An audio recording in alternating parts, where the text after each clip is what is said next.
Inflammation de l'encéphale, encéphalite. Définition. L'encéphalite est l'inflammation de l'encéphale, partie du cerveau logée dans la boîte crânienne. Le plus souvent, elle est provoquée par des virus ou des bactéries. L'encéphalite peut causer des lésions irréversibles importantes au niveau du système nerveux central. En cas de suspicion d'une encéphalite, le patient doit immédiatement se rendre à l'hôpital, situation d'urgence. Lorsque les méninges sont aussi atteints, on parle de méningoencéphalite. Toutefois, il ne faut pas confondre la méningite avec l'encéphalite. La méningite fait l'objet d'un autre chapitre. Les virus transmis par les tiques peuvent déclencher une méningoencéphalite verno-estivale, MEV. L'encéphalite japonaise est transmise par les piqûres de moustiques. Cause. Les agents pathogènes suivants peuvent déclencher une encéphalite. Virus de l'herpès. Virus de la rougeole. Virus des oreillons. Virus de la grippe.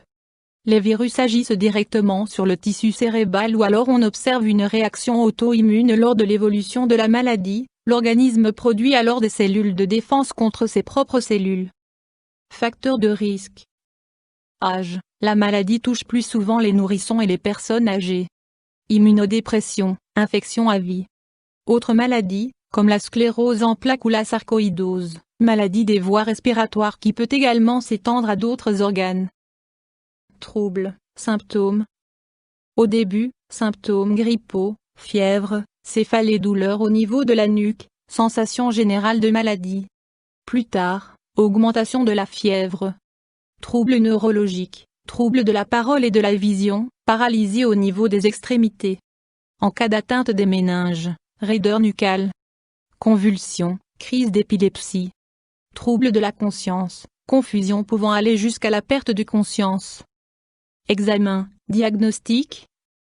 Anamnèse avec prise en compte des symptômes du patient, y compris un questionnement sur d'éventuelles infections virales, piqûres de tiques, etc. Analyse de laboratoire, sang, liquide céphalorachidien. Tomodensitométrie, TDM.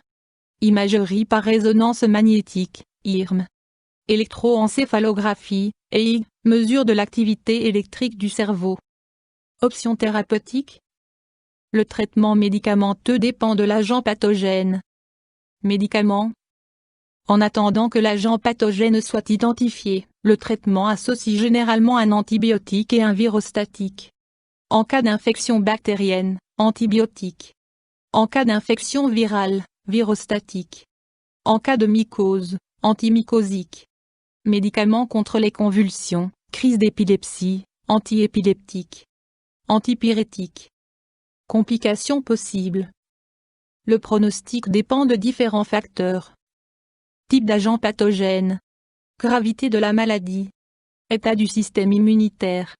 En cas de traitement précoce et efficace, moins de 20% des patients décèdent des suites d'une encéphalite. Par contre, des lésions graves du système nerveux peuvent persister. Des handicaps physiques avec une invalidité permanente peuvent résulter de ces lésions et impliquent un traitement à vie. Mesures préventives.